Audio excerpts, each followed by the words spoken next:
Our next guest gave $20,000 towards that effort. It was accompanied by this statement, which reads in part, "I support Julian, whom I see as a pioneer of free speech, transparent government, and the digital revolution in journalism. His commitment to exposing the follies of government and business offers the greater society a chance to protect itself from these follies. Some aren't just follies, some are crimes." Let's bring in, as promised, Academy Award-winning documentary filmmaker Michael Moore. Michael, good evening. Good evening, Keith. You also offered the use of your website for Assange or your servers or anything else you can do to keep WikiLeaks alive. What's the premise? The premise is that we really owe a debt to Mr. Assange and to WikiLeaks for turning on a big spotlight on those people who brought about, first of all, this war that we've been in for the better part of this decade. These people concocted lies, and they committed crimes in order to send our young men and women off to war. And it has cost us not only the lives of our own people, but the lives of literally now tens of, if not hundreds of thousands of Iraqis and Afghan citizens. And I just think that if in a free and open society, if we aren't able to find out the truth, mistakes like this get repeated over and over and over again. I mean, I was thinking yesterday when I sent the bail money over to London, what if we'd had a WikiLeaks in August of 1964 when we were told that the North Vietnamese fired on a U.S. ship, which in fact was a lie. It was a concocted lie at the Pentagon. And we didn't find out about that until Daniel Ellsberg released the Pentagon Papers some 6-7 years later. But what if there had been a WikiLeaks? What if someone could have got that information out and told the American people at the beginning of the Vietnam War, my fellow Americans, you're being lied to, this was all made up? How many lives could have been saved? And you could go down so many other examples, whether it's, imagine the Dick Cheney memos back and forth as he was pressuring the CIA at the beginning, just before this last Iraq war started. What if those memos had been released in 2002 or 2003 so the American people could see he was trying to get the CIA to gin up the evidence and sort of fudge the facts so they could make their case for war? What if we'd had access to that? So this is, to me, I just think an instrument like WikiLeaks is vital for a free and open society to exist because, and frankly, I think this is something that Thomas Jefferson or Ben Franklin would have, if they could have invented this, if there had been an internet back then. They saw the importance of making sure that the corrupt people in power, and they knew that power corrupted, it was necessary to have a very large light on them. And that's what WikiLeaks does. And for me, I think anybody who supports WikiLeaks, they're committing an act of patriotism because it guarantees, I hope, that we have a better shot next time the bad guys try to pull one off on us. Does it matter that he hasn't had access to and thus hasn't released things like Dick Cheney memos or some equivalent to the Gulf of Tonkin data from 1964? The specifics? I mean, one of the arguments against this is that it's not journalism because it's just a massive, essentially, download of secret or hidden information, that it's not vetted in some way, not journalistically gone through in some way or sifted. Does that matter at all? It has been. First of all, the news agencies, from the New York Times to the Guardian to the papers in Europe, they've spent a lot of time vetting it, going through it.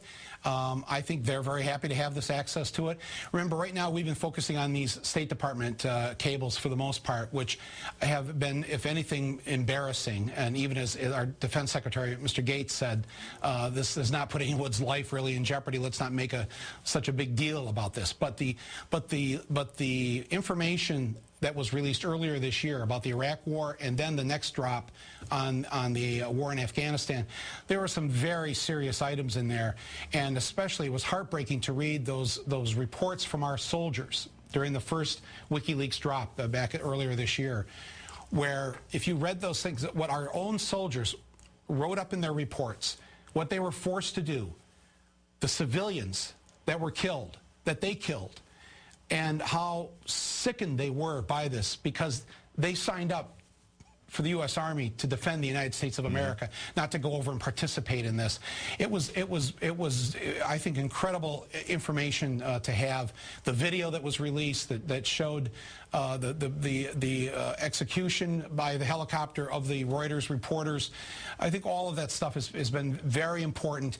And remember, of the 250,000 documents, the cables that they say that they're going to be releasing, they've only released, I think, 1,000 or 2,000 of them. So there's a lot more to come from this organization, and I think it's a good thing. And I say to the people who, I've had people say to me, I don't know if, this is not good. You have to have some secrets, and I can understand that.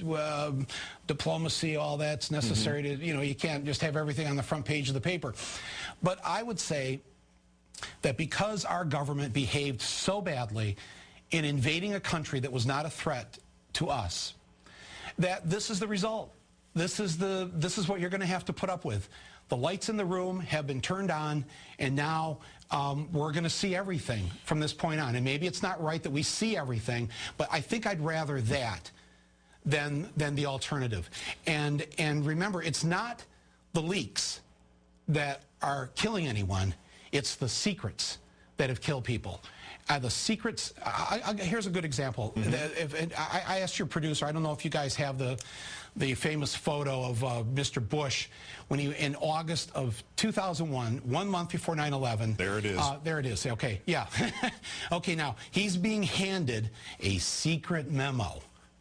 And the memo just happens to say, bin Laden determined to attack inside United States. And in the memo, it talks about how he plans on hijacking airplanes. Now, this is 1 month before 9/11. Mr. Bush took a look at that, as you can see, and then he went fishing for 4 weeks. Now, what if WikiLeaks had existed then, and some person in the U.S. government who saw that the president wasn't going to deal with this threat put that out there and said, bin Laden and al-Qaeda are planning to do something with airplanes and something very soon? There's a wonderful essay that was written by the woman, Colleen Rowley. She was Times Person of the Year for being a whistleblower, 24-year veteran of the FBI. And she says that, I've got the link on my site, I think it was in the LA Times just this past week or so. And she says, I think possibly had WikiLeaks existed in 2001, there would have been a chance that 9/11 wouldn't have happened. Because if that had been out there to the American people, if that had been out there to, say, even her office, her FBI, her field office, had she even known to look for these, had they even taken the call, if they'd taken the call from the flight school, where the guy, remember the guy calls up and he says, hey, I got these guys here, and they don't want to know how to take off or land a plane. Well, that's a top secret. Well, these things shouldn't be secret. This affects American lives. We should know about these things, and I think these leaks will save lives. These secrets that are kept, whether it's Gulf of Tonkin, whether it's 9/11, whether it's how we got into the Iraq War, those secrets, they kill people, they take lives, and that's why I'm a huge supporter of what WikiLeaks is doing. All right, one complicating issue here. Address the charges against Assange in Sweden. Are they a ruse? Are they a front for something else? And even if they are indeed something nefarious against him, you are still, in essence, participating in bailing out a man who has been charged with criminal sexual charges or will be charged under these circumstances. Address that. That's the thing. He hasn't been charged. They've brought no criminal charges against him. They want to talk to him about this whole thing. Stinks to the high heavens. I got to tell you. I mean, I wasn't born yesterday, but I've seen this enough times where governments and corporations go after individuals. Geez, I think I was just on your show a couple weeks ago talking about this with my film in the healthcare industry. They go after people with this kind of lie and smear. Daniel Ellsberg told you about it last week on how they went after him. We've seen this before. Now, to his guilt or innocence of this, I mean, what they say he did, and the lawyer said this today in court in London, that what they say he did, and the charge is his condom broke during consensual sex. That is not a crime in Britain, and so they're making the point: how can we extradite him over this? This is all a bunch of hooey, as far as I'm concerned, and the man at least has a right to be out of prison while awaiting the hearing.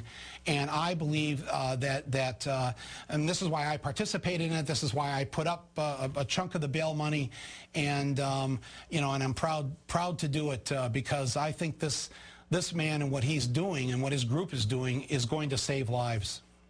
Filmmaker Michael Moore, who will join Rachel Maddow next week for her leadership series at the 92nd Street Y. Great thanks, and I'm sorry we didn't get to discuss the trade of your Detroit Tigers of Alfredo Figueroa to Orix of the Pacific League in Japan. Thank you, Michael. I know. Oh, that's okay. Next time. Next time. It's in WikiLeaks, too. Thank you, Michael.